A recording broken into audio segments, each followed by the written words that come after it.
On today's episode of The Franchise, April 25th, we are going to be recapping the NBA playoff games, not only from Monday night, but also from Saturday and Sunday over the weekend.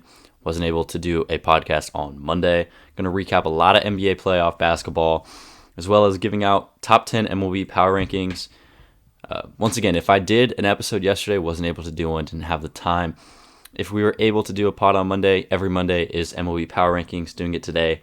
Going through the top 10 in depth, and then doing the top 30 quickly. Aaron Rodgers finally got traded to the Jets, as well as MLB extension. I'm going to do an Angels rant as an Angels fan, and then some light NFL draft talk. We're 2 days away from the NFL draft. It starts on Thursday. Thursday is going to be the mock draft. Potentially trying to figure out if I can do some other things on Thursday during the draft.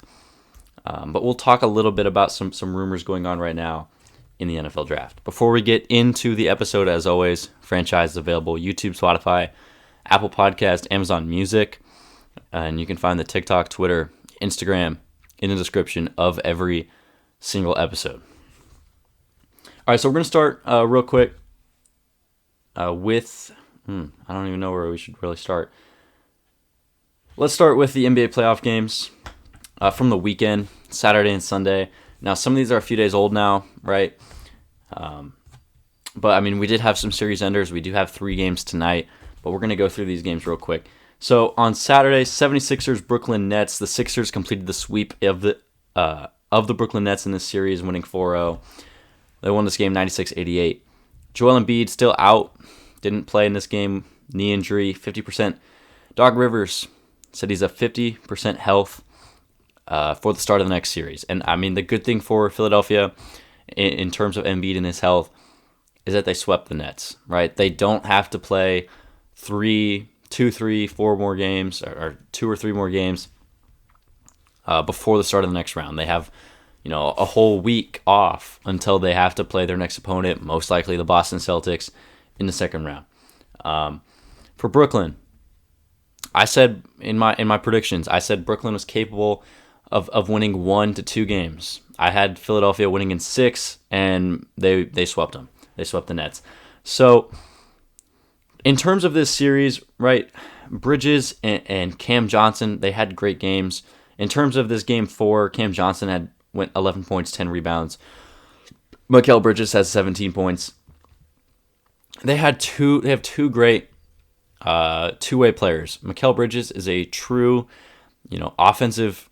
When he's the focal point of an offense, he's able to go out there and give you 20 points, and he's going to play some amazing small forward defense. Cam Johnson is another great two-way player.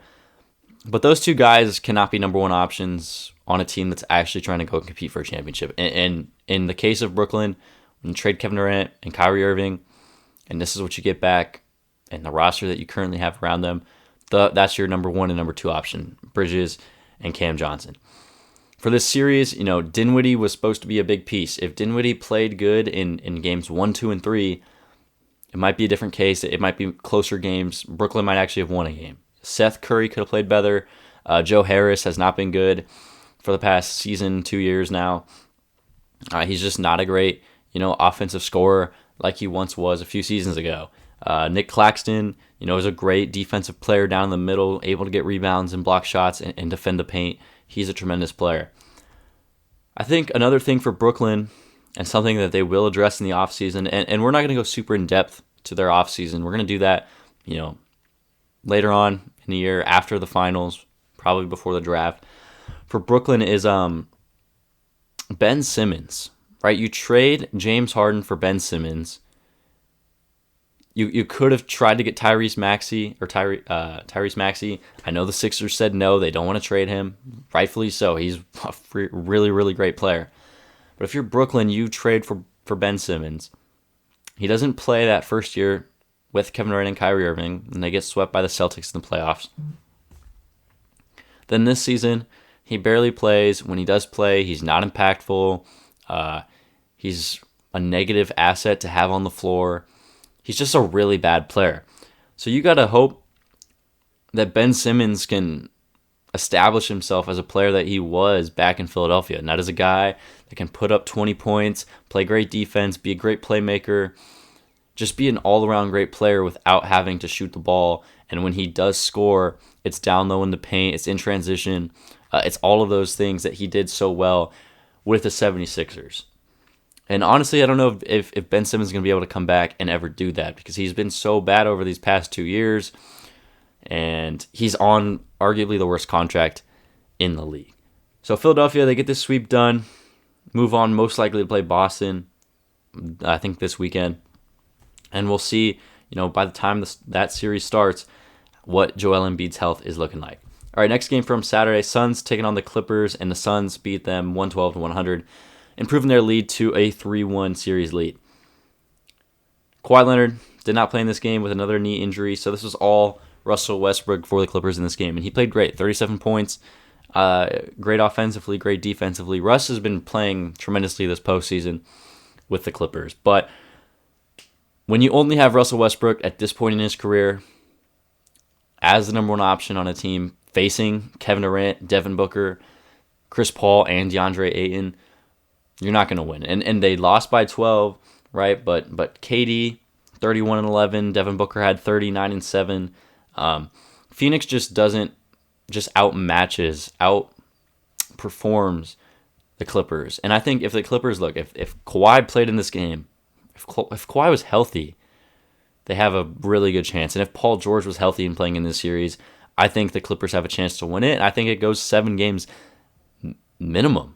I mean, I think the only option if Paul George, Kawhi, and that entire Clippers team was healthy and playing in this series against the Phoenix Suns is that it goes 7 games, and the Clippers have a real chance to win it because their depth, their bench, their versatility is so much deeper and stronger than the Suns. And I know the Suns have KD, Booker, Paul, and Ayton, but outside of that, you're banking on Damian Lee, Torrey Craig, Landry Shamet. You're banking on a lot of those guys having success compared to the Clippers, where it's a lot more established players you have to count on hitting big-time shots and playing great defense for you. So 3-1 lead for the Suns. I do believe they play tonight on Tuesday.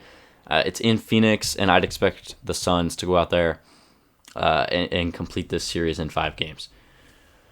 All right, so next one here from Saturday.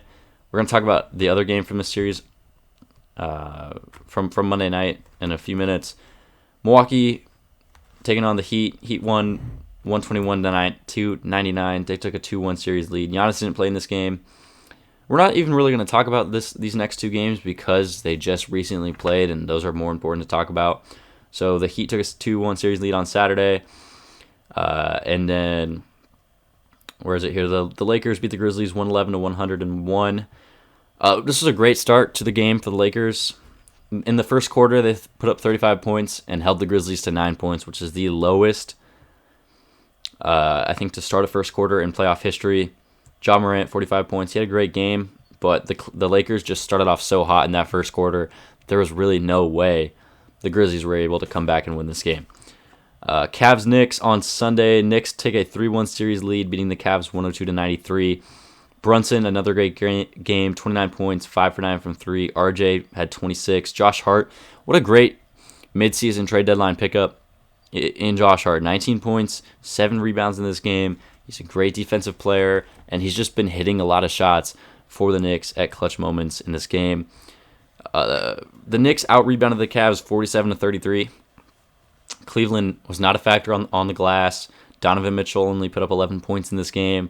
Garland had 23. I just think the Cavs, they're guys, they're players that did so well in the regular season, and then you're banking on to be really impactful guys in this postseason series, are just not playing well. Mitchell has been on and off games. Mobley has been consistently at 13, 14, 15 points. He's not, on that offensive glass or the defensive glass like he should be. Jared Allen, not really either. They need one of those guys, and they need all 3 of those guys to really, play like they did in the regular season at their best, because this Knicks team is lighting them up right now in every single way. And then final game, 3 more games from the weekend. Jeez. Kings-Warriors. This was another great game. This is arguably the best series of the postseason, at least in the first round. Warriors tie up the series at 2 apiece, winning this game 126 to 125. De'Aaron Fox most likely going to be out for this game 5, which I believe is tonight. He has a broken bone in the top of his finger, so he's doubtful for game 5. We'll see if he plays or even comes back at all during the series, and they're going to need him. I'd expect him, if he doesn't play on game 5, he'll play in game 6. They need him in this series to beat the Warriors. What a great series. Both these teams are playing extremely great basketball on both ends of the floor, and I think this is a 7-game series. I think I said it from the start. Celtics take a 3-1 lead over the Hawks, and the Timberwolves avoid a sweep, winning game 4. Nuggets still have a 3-1 series lead. I'd expect them to win in 5 next time they play. All right, finally, in terms of NBA, we'll do the 2 games from last night. These were some really, really great games. First of all, the Miami Heat, the 8th seed, take a 3-1 series lead on the Milwaukee Bucks, the 1 seed, winning this game 119 to 114. Giannis was back after his injury, missing those 2 games. Puts up 26 points, 10 rebounds. Lopez has 36, 11, 4 for 7 from the 3-point range. But this game was all dominated by Jimmy Butler. 56 points, 9 rebounds, 2 assists, 3 for 8 shooting from the 3-point range, 19 for 28 from the field. Playoff Jimmy is a real thing. He plays his ass off every single game. He goes out there and gives it his all. And by the end of the game, that picture from the 2020 NBA Finals of him leaning over, completely exhausted with all of the gas out of the tank. Jimmy Butler leaves it all out there in the postseason. And I mean, during the regular season, and when you look at his stats during, any regular season, it doesn't really jump off of you at like, oh, this guy's a top 10, 15 player in the NBA.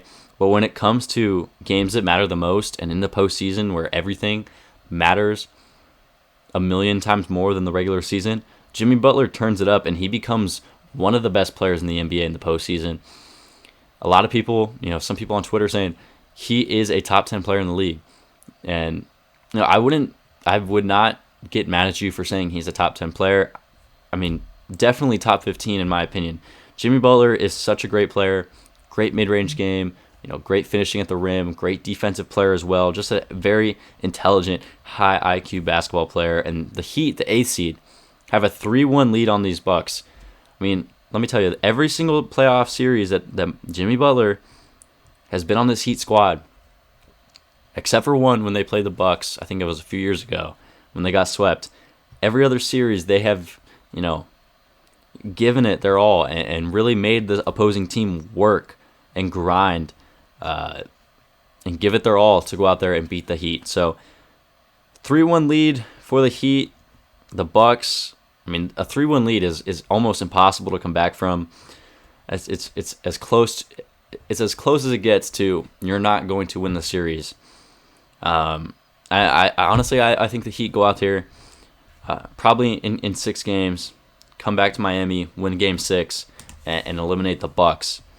And then finally, the last game from Monday night, Lakers take a 3-1 series lead. The Lake Show beats the Grizzlies 117 to 111. Desmond Bane had 36 points, 7 rebounds. Jaren Jackson Jr., 14 points, 14 boards. Ja with 19. But for the Lakers, Austin Reeves, 23 points. LeBron, 22 points, 20 rebounds. D'Lo, 17 points.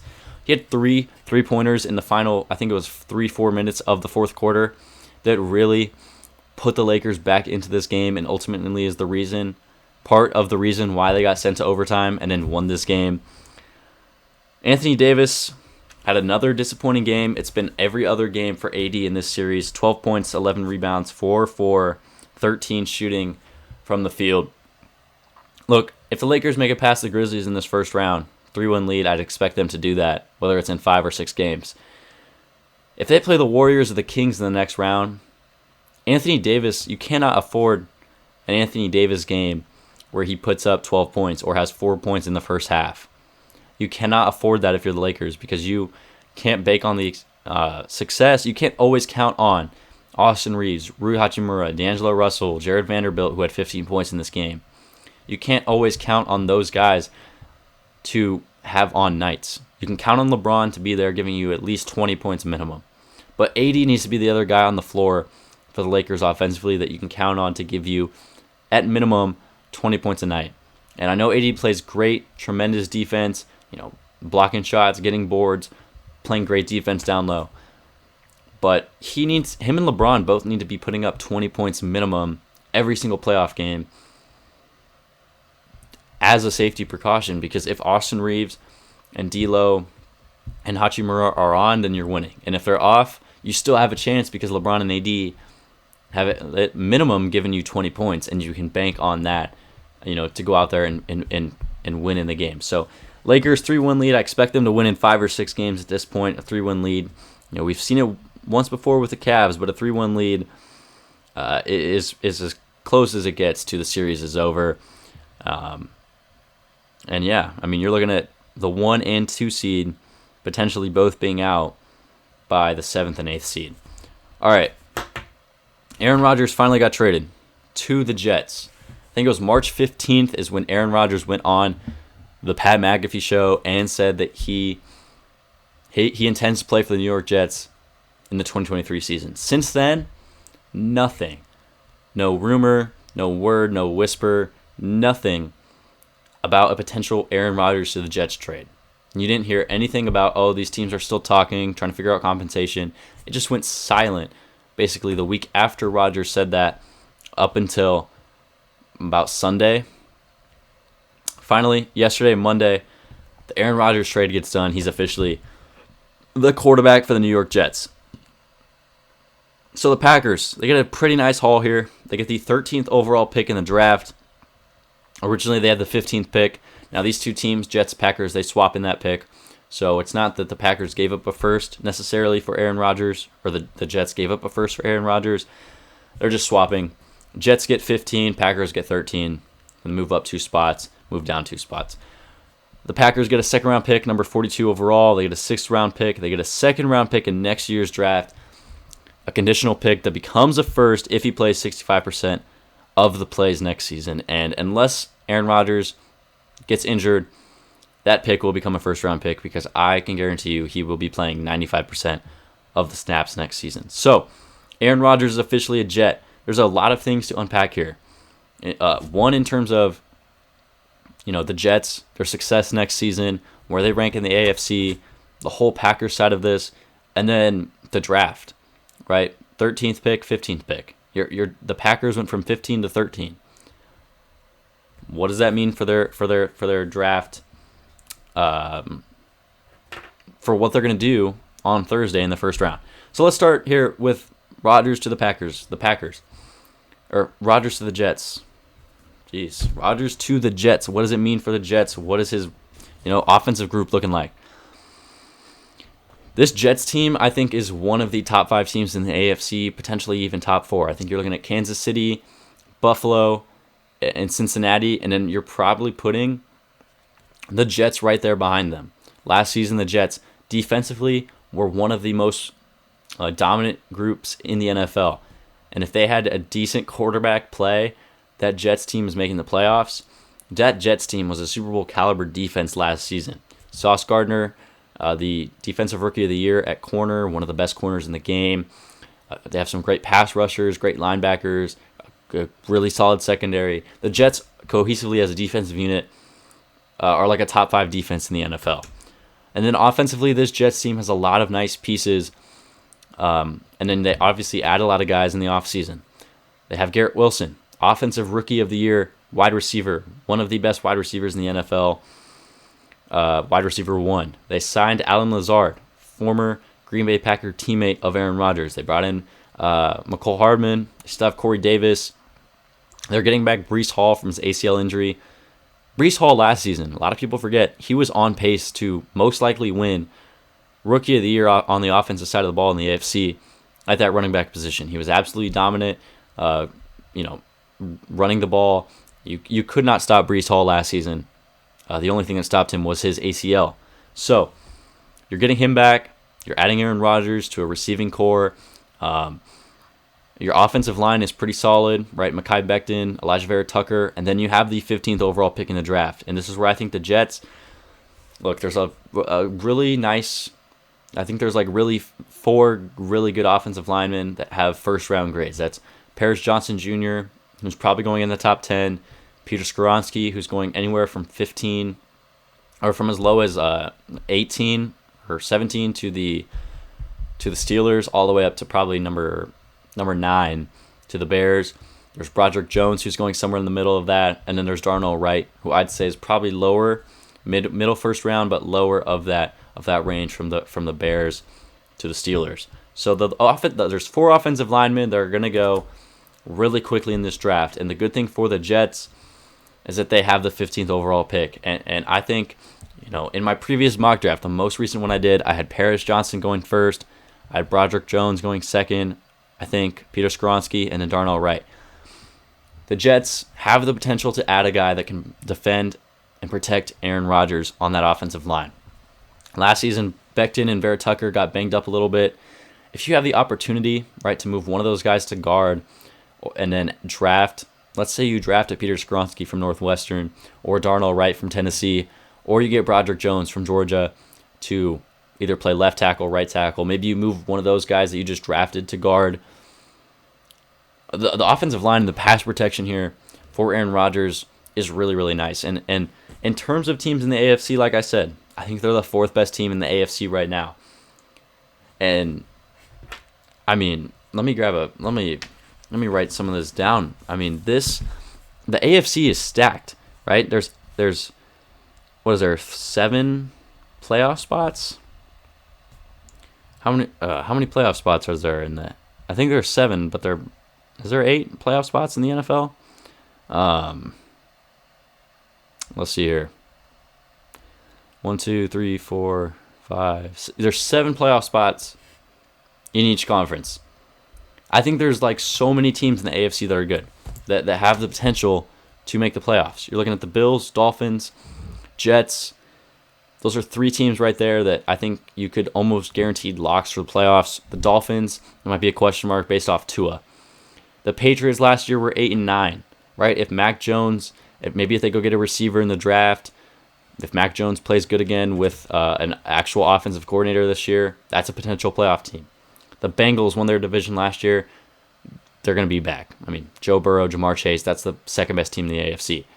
The Baltimore Ravens, you're adding Odell Beckham Jr., you have the potential to add another receiver in the first round, and you're most likely getting Lamar Jackson back. Potential playoff team. The Steelers won 9 games last season. 9 games.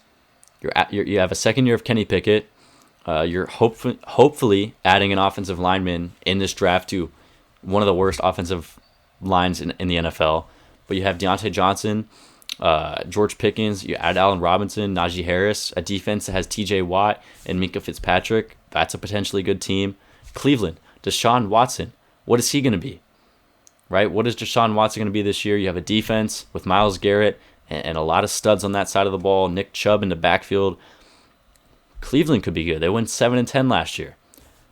The AFC South, you're going to get one team on lock from that division making the playoffs. Probably Jacksonville, right? Trevor Lawrence had a great year last year, had a nice playoff win, almost beat the Chiefs in the second round of the playoffs. They're definitely going to be improved. I think they're probably the favorites in that division. I mean, Tennessee is probably going to be bad. The Colts, who knows? I mean, I guess it depends on what quarterback they get. And then Houston's not going to be good. And then the AFC West, Chiefs, they're making the playoffs. What about the Chargers? They made the playoffs last year. And then there's the Raiders and the Broncos. What if Sean Payton turns the Broncos around and Russell Wilson in this Broncos team is actually good like we expected them to be last year? And then what if the Raiders, right? What if they draft a defensive player? What if they draft a Jalen Carter at number 7 or Devon Witherspoon on the defensive side of the ball, and you still have Jimmy G, Devontae Adams, Jacoby Myers, Hunter Renfrow, Josh Jacobs? Like, that team could potentially make the postseason. So you're looking at, if we go, you're looking at 4, 5, 6, 7, 8, 9, 10, 11, 12, 13 teams potentially in contention for a playoff spot next season. You're looking at 3 teams, I think, with no shot at the playoffs, but you're looking at 13 teams that you could make the case for, if everything goes right, that they could be a playoff team, right? If I was to pick my AFC right now, I'm going Kansas City, I'm going Cincinnati, I'm gonna say Buffalo wins the AFC East, and then I'm gonna say Jacksonville wins the South. So those are your 4 division winners. And then I'm thinking you're looking at the Jets, you're looking at the Chargers, just because Justin Herbert is too dominant to miss out on the postseason. And then you're looking at one more playoff spot to go between the Dolphins, potentially the Patriots, the Ravens, the Steelers, the Raiders, the Broncos. You're looking at one playoff spot for 5-6 teams in the AFC. The NFC is a lot easier, right? The NFC is a lot weaker than the AFC. But this Rodgers trade it is very, very interesting in terms of the AFC landscape. And then for the Packers, it's the Jordan Love era. We'll see what they do in the draft. Tight end or wide receiver, I think, is somewhere they'll go. Right? They haven't drafted an offensive skill position player during the entire Aaron Rodgers tenure as the quarterback, but it's a new era, Jordan Love era. Maybe they decide, let's get this guy a weapon. Let's get this guy Dalton Kincaid at tight end, or Jackson Smith and Jigba to pair with Christian Watson at that wide receiver position. So Rodgers is officially a Jet, and it's Jordan Love era in Green Bay. All right, where do we want to go here? Brian Reynolds, Pittsburgh Pirates, got a 8-year, $106.75 million contract extension. Remember, before the season started in spring training, he requested a trade. They were in talks about a contract extension. He didn't like the offer. This is basically the exact same offer that they offered him in spring training. The only thing is there's no opt-outs, and he has a limited no-trade clause. I don't know if the trade clause has been released yet of what teams are on that list, but Brian Reynolds is one of the best center fielders in offensive players in baseball. This guy, during this season so far, 5 home runs, 294 average, 872 on base or OPS. In 2022, 27 homers, 2021, 24 homers. This guy's been a consistent 20, 25 home run guy. Over the last 3 years, he's going to be an 800 or higher OPS. A great hitter. I think he has the potential to, he could win a batting title. It's going to be a little hard to do when Luis Arias is in the National League. But Pittsburgh, right, this is actually a really good team right now. When we get to the power rankings, you'll see where this team is. It's pretty high up on the list. They're 16-7 right now. They're playing really good baseball. Now, I know it's early, right? It's only April 25th. We've only been playing for 20-something games. But Pittsburgh's playing great baseball right now. I think this is look, last year you had the Baltimore Orioles kind of come out of nowhere and be a competitive team. I think right now you're looking at Pittsburgh being that team this year, right? A lot of these guys are just breaking out. Brian Hayes has been arguably a better defender over the past few seasons in terms of defensive runs saved and outs above average than Nolan Arenado at third base. And a lot of people don't want to acknowledge that, right? A lot of people don't want to hear that. O'Neal Cruz, I know he got injured. He might still come back this season. And he was playing really good baseball to start this 2023 year. Brian Reynolds is still here, right? He's here for 8 years to be your center fielder. McCutchen's back. He's playing great. The pitching staff is playing solid. And you have some really great prospects. You got Henry Davis, the catcher. You got another catcher. I think it's Rodriguez in the minor league system. And you got a lot of other guys down there. Tamar Johnson you just drafted last year. Maybe he comes up in 3 years and makes an impact. So Pittsburgh playing great baseball, and they lock up their center fielder for the next 8 years. All right, let's do MLB Power Rankings. So we're going to go top 10 in depth, and then the rest of it, 11 through 30, we'll just go really quickly. So number 1 team in these Power Rankings for the 3rd week in a row, no change here, is the Tampa Bay Rays. Yesterday they won their 20th game, so that's a 6-game winning streak. Last week, now I always feel like I have to do these Power Rankings, I have to disclaimer this. I think the way I do my Power Rankings is, 1, what's your record, right? Do you have a good record? And then what have you done in the last week? The last week of games that you just played, Monday through Sunday, how did you do? What kind of competition did you play? So if you play stronger competition and you win 2 out of 3, in 2 series compared to a team that's won 2 out of 3 against 2 of the worst teams in baseball, you're probably going to be favored more because of the strength of your opponent. But number 1 overall team for the 3rd week in a row here, no change. 6-game winning streak, 20-3 on the season. Tampa Bay Rays. Now, last week, they took 2 out of 3 from the Cincinnati Reds, and then they swept the Chicago White Sox. This team is so good offensively and pitching-wise. They don't allow runs, and then they score a crap ton of runs. Number 2 team in baseball, moving up 9 spots from last week. How about the Pittsburgh Pirates, like I just mentioned? 16-7 on the season. Right now, they have a 7-game winning streak. I don't think they played on Monday. They swept the Reds and the Rockies last week. 2 bottom-tier teams, but, I mean, hey, that's 8 wins, or 6 wins. I think they were both 3-game sets last week. McCutchen, 888 OPS this season, 4 home runs. This Pittsburgh team, like I said, is playing great baseball. Number 3, no change here from last week. Milwaukee Brewers, 15-7. They swept the Mariners last week. And then they lost the series 2-3 to the Red Sox. Picked up 1 win in that series. Milwaukee's still playing really great baseball, right? Their offense is really good. Their pitching staff, Corbin Burns, is starting to take it back up.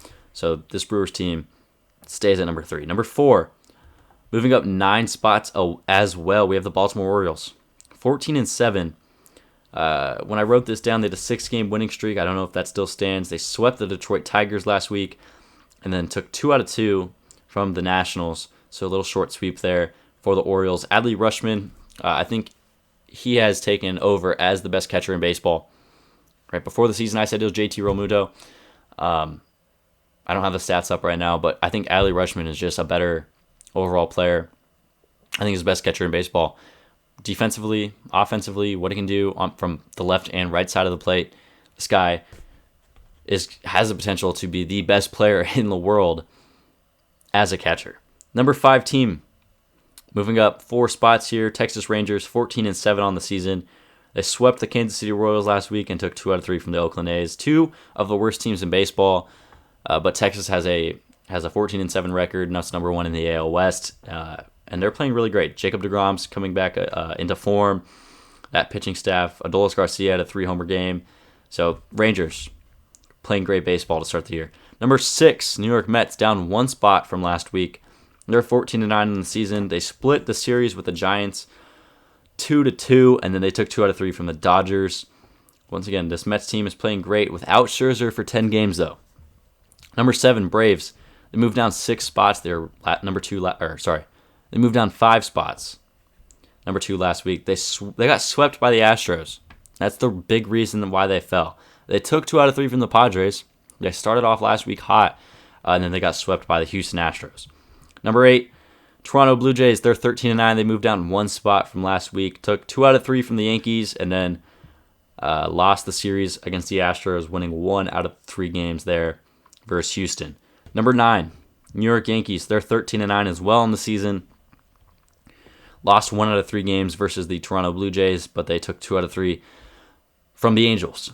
And then number 10 team in this power rankings for the first time this season. There's a few teams that are making their debut in the top 10. Moving up 2 spots from last week, Chicago Cubs, 12-9 on the season. They swept the Oakland A's. Now, they lost a series to the Dodgers. They only won 1 out of the 4 games. But Chicago's playing great. Cody Bellinger is playing freaking great baseball right now. Patrick Wisdom is among the league leaders in home runs. Dansby, Marcus Stroman's pitching great this season. So the Cubs are here at number 10. All right, let's go through the rest here of these power rankings. Number 11, up 9 spots from last week, Houston Astros. Number 12, up 4 spots, Miami Marlins. Number 13, down 9 spots, out of the top 10, Minnesota Twins. Number 14, Red Sox, moving up 3 spots from last week. Number 15, for the 3rd week in a row, the Dodgers have not moved up or down. They are still the 15th best team in baseball right now, in my opinion. Number 16, down 6 spots, falling out of the top 10. How about the Arizona Diamondbacks? Number 17, Phillies, up 5 spots here. Number 18, Cleveland Guardians, minus 10 spots. That is the biggest drop this week. out of any team in these power rankings. Number 19, Padres go down 1 spot here. 20, Mariners move down 6 spots from last week. Number 21, the Angels stay exactly the same where they were last week. Number 22, the Giants move up 4 spots. Number 23, the Cardinals move down 4 spots. Number 24, the Tigers move up 1 spot here. Number 25, Nationals move up 2 spots. Number 26, the White Sox move down 2. Number 27, the Reds move down 4 spots. Number 28, the Royals move up 1. 29, the Rockies move down 1. And then number 30, for the second week in a row, the Oakland A's, who are easily the worst team in baseball. So those are the top 10 power rankings for this week. We'll do another one on Monday, as always. All right, real quick, I want to talk just a quick thing about the NFL draft. We have some massive NFL draft odds shakeup right now. So this one guy on Reddit, I didn't save his name or anything like that, but this what appears to be this one guy on Reddit single-handedly changed the odds of the NFL draft with one thread. He said that Will Levis is going number 1 overall. He said that Bryce Young canceled all of his visits because the Panthers told him he's not going number 1, and then that Houston told him he's going number 2, apparently. So apparently Will Levis is going number 1 overall to this Reddit user. Now, I'm not taking that and running with it. I'm not saying Will Levis is going number 1 overall. But Will Levis's odds to be the number 1 pick went from 40 to 1 or 400 to 1. What was it?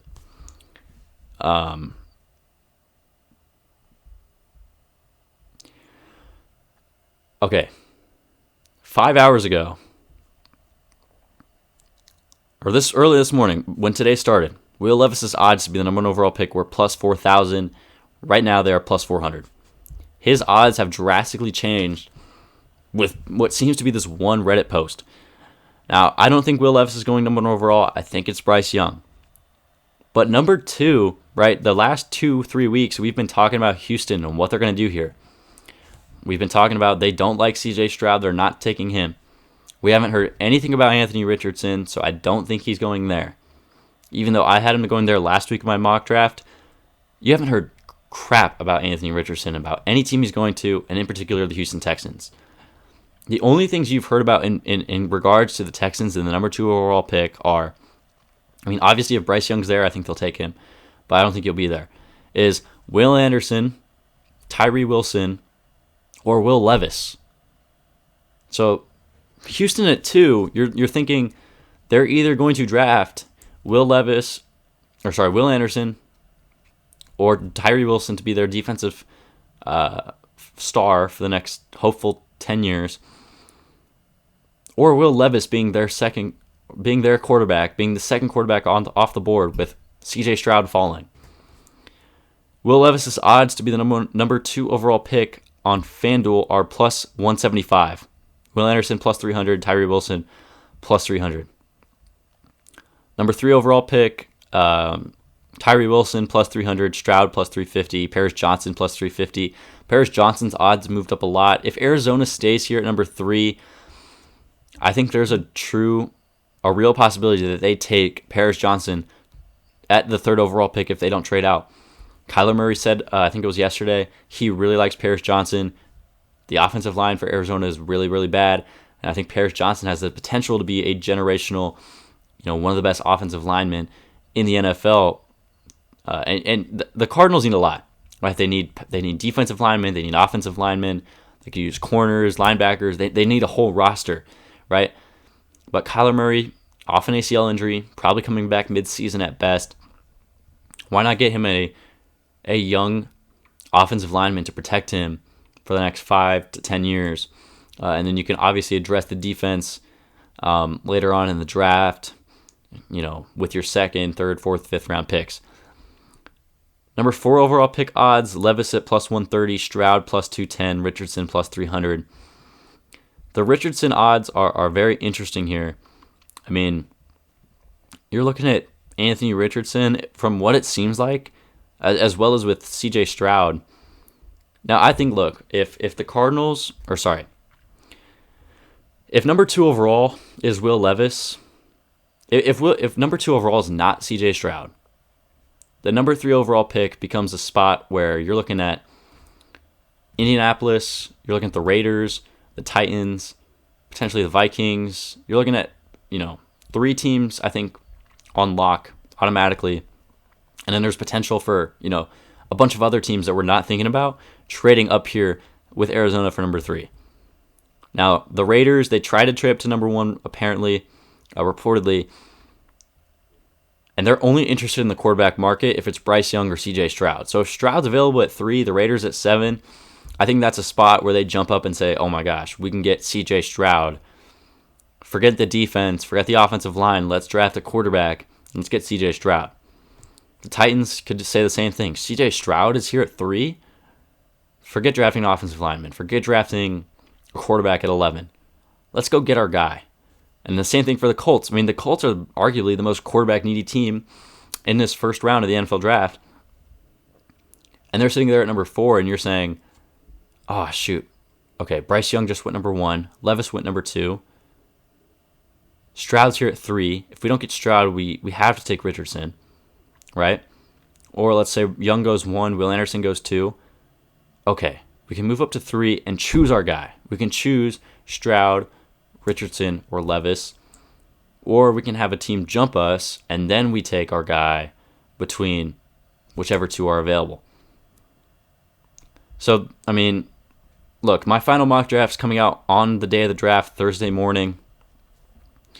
I still have no idea what I'm going to do for this mock draft. The odds are changing a lot. It's very interesting to see Will Levis, his draft stock really rise in this last few days, and Stroud seems to be plummeting for absolutely no reason. Now, look, the past 2 weeks have been the smoke season. It's been a lot of chatter. Who knows how much of it is true? But I mean, hey, we'll see on Thursday with the NFL draft. And then finally, for today's episode, I want to do a little Angels rant. Right, Angels fan here. The Angels are 11-12 on the season. They just lost to the Oakland A's, 11-10 last night. The Oakland A's are the worst team in baseball, by the way. They have 5 wins on the season. The worst run differential to start a season in MLB history. The Oakland A's. The Angels are 11-12. They have a +7 run differential on the season. The Angels have the most blown saves in Major League Baseball this season, 7. So to start, I want to go game by game real quick. And it's not going to take too long. Opening day against the A's. Angels lose 2-1. Offense didn't do anything in this game, right? Shohei Ohtani pitched a great game. The bullpen kind of a one-run lead's not safe, right? The bullpen didn't play great, but the offense was horrible. So they lose. 0-1 to start the season. Ohtani played great. Offense was bad. Games 2 and 3. Angels put up 13-1. Angels win 6-0. You're looking at great pitching and great hitting. Then you're moving on to Seattle. That's a win in the first game of the series, 7-3. Next game, a loss, 11-2. Right, bad performance there from the pitching staff. Next game, you win 4-3. So you've won your first 2 series of the season, and you're 4-2 on the season. First home opener. You start off the game, you're winning this game. The bullpen comes in, and then you blow the lead. So you lose 4-3. You lose by 1 run. 4-3 on the season. Next game, Tyler Anderson's out there on the mound, gives up 4 home runs to start the game. It's looking like it's over. I was there for the first 2 home games, by the way. All right. The first home game where we lost 4-3, should have won that game. We should have won that game. Second game, I thought the game was over as soon as I sat down in my seat. Tyler Anderson gave up 1 million home runs and played absolutely horrible. But the Angels' offense comes back out, comes to life. They win 9-5. Next game, Sunday, Detmers pitches a great game to start, then gives up a grand slam. And then the Angels lose 12-11 in extra innings, I think. All right, well, now you get the Washington Nationals for 3 games. That should be an easy sweep, right? No, you lose the first game 6-4. You win the next 2, 2-0, 3-2. Then you go to the Boston Red Sox. Red Sox not playing great to start the season, right? Not a good pitching staff. Not a good Red Sox team compared to the previous years. 4-game set. How about you lose 3 out of the 4 games? 5-3, 9-7, 2-1. You win on Monday, 5-4. Then you play the Yankees and you lose 2 out of the 3 games. You win 5-2, you lose 3-2, you lose 9-3. And then you play the Royals, you take 2 out of 3. You should have won all 3. You win 2-0, lose 11-8, win 4-3, and then you lose to Oakland A's last night 11-10. So the Angels, first of all, I think this team is allergic to having leads. This pitching staff, if they have a lead, if this bullpen has a lead, they cannot hold it. They're not capable of holding leads at all. They love to blow leads. They love to give up home runs and make mental mistakes on the bases, on the defensive side of the ball. Throwing errors, defensive errors, base running errors. You had a base running error last night. Luis Rengifo trying to take second base in the 9th inning or 10th inning when he had an easy single. He was running to first base, taking his turn to second, thinking about it. He was going to go. He trips, and then he decides, I'm still going to go to second base, gets gunned out by a mile. So this Angels team, first of all, Ohtani's been playing great. He is easily the best pitcher in baseball right now. 0.64 ERA, 0.82 WHIP, 38 strikeouts, 2 earned runs allowed. He has more RBIs than runs allowed this season. Sandoval, 3.38 ERA, 1.45 WHIP, 15 strikeouts, 7 earned runs this season. Those have been like the 2 really good pitchers for us this season. Canning's had a good few outings. Detmers has had decent starts. There's been moments of his starts where he's played bad. But overall, I think those are the 2 guys. Canning and Detmers are also, you could make it 4 that have been decent pitchers for us this season. Offensively, Trout's been great. Ward's tough start to the year. Ohtani's been great. Urshela's been great. Ohapi was great, but he has a torn labrum, so he's out for most likely the rest of the season. Drury is heating up. He had 2 homers against the A's last night. Rengifo is playing horrible. Renfroe's playing great. Rendon has 1 extra base hit all season long. He does not barrel up the baseball. Rendon just likes to hit into double plays, pop-ups, or singles. And then the rest of this pitching staff is absolutely horrible. Tyler Anderson, our big free agent signing of the offseason, 7.20 ERA, 16 earned runs, 5 homers allowed. Jose Suarez, 10.26 ERA, 2.28 WHIP, 19 earned runs, 12 strikeouts. Bro's been tipping his pitches all season long. He's playing absolutely horrible. Jimmy Herget got sent down, 6.23 ERA. Loop he might be the worst pitcher in the MLB. This guy's a 6.75 ERA, 2.06 WHIP. If he comes into the game, the Angels are going to lose. Quijada's been bad, 5.19 ERA. Rengifo, a 197 average. Jake Lamb, a 211 average. Theis, a 125 average, 646 OPS. Rengifo has a 600 OPS. Lamb has a 500 OPS. Brett Phillips is literally signed to the team to not play. Brett Phillips is on the MLB roster to provide energy and spirit and positive vibes to the team. If that's what he's here to do, just make him a coach. Make him part of the coaching staff and pay him another $1 million or $2 million to be a coach. He never touches the field. And then Brandon Drury, so far this season, 211, 627 OPS. The Angels have a lot of players that are just playing really, really bad right now.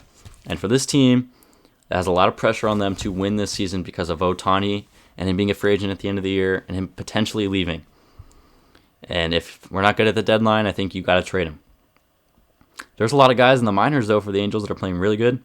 Joe Adell, most home runs in minor league baseball, 10 home runs, 288 average, 1.13 OPS. Trey Cabbage, 5 homers, 1.09 OPS, 366 average. Mickey Moniak, solid, 241, 717 OPS, 3 home runs. Jordan Adams, 782 OPS, 5 home runs. Chase Silseth has been absolutely lights out on the mound in AAA. 0.90 ERA, 20 strikeouts, 0.90 WHIP.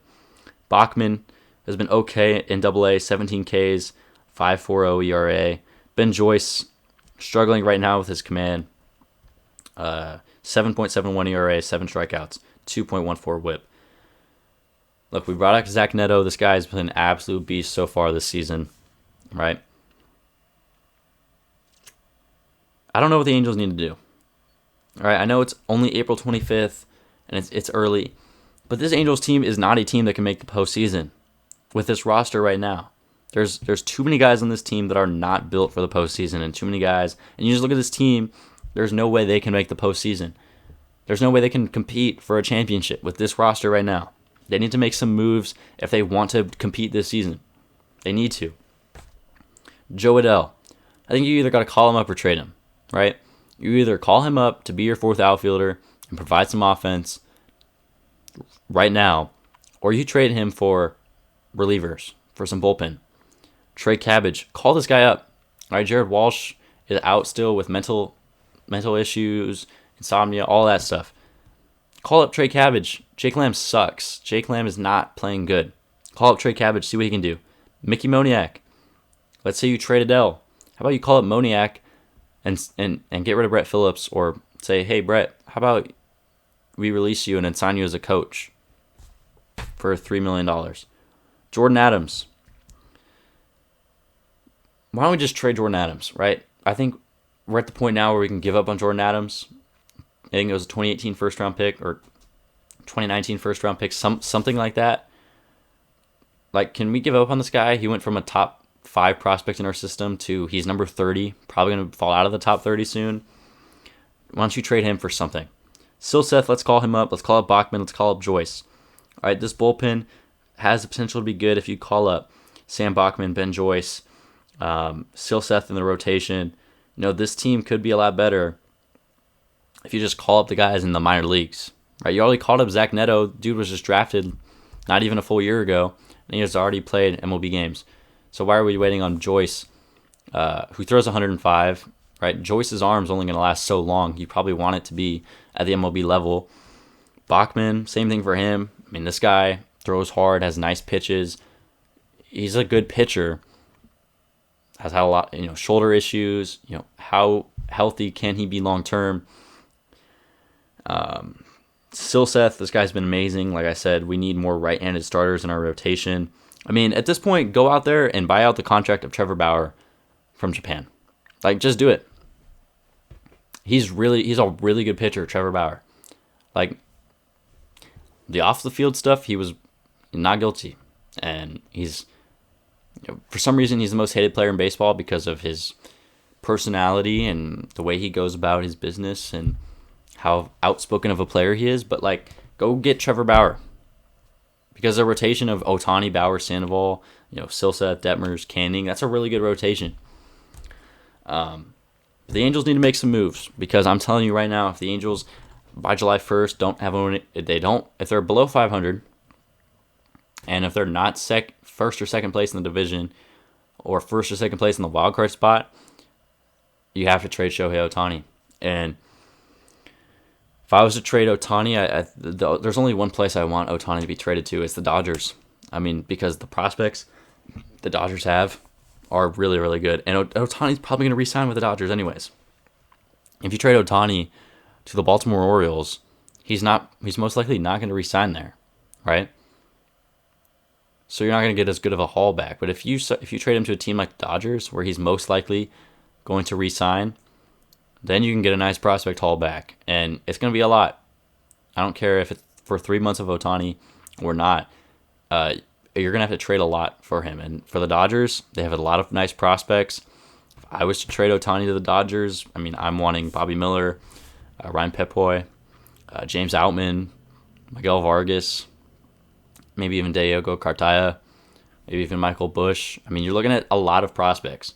You look at what the Padres gave up for Juan Soto, James Wood, Robert Hassel, C.J. Abrams, and I think another guy. So it was like 4 or 5 prospects. Ohtani's better than Juan Soto offensively, and Ohtani's the best pitcher in the world. And honestly, I love Shohei. He's my second favorite player in baseball, and he's so fun to watch on the Angels. But in terms of benefiting the Angels in this team,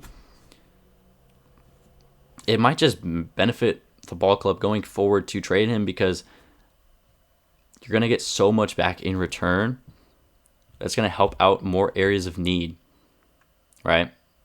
We can't trade Trout. We'll never trade Trout. He's on this long-term deal. He signed this deal with us. We can't trade him. But, I mean, let's trade Adele. Let's trade Rendon. And if we're bad at the deadline, then let's trade Ohtani. But that's the Little Angels rant. I mean, maybe this team starts picking it up and gives me more hope and more happy times watching the Angels. But anyways, I'll do it for this episode. We'll be back on Wednesday with another episode.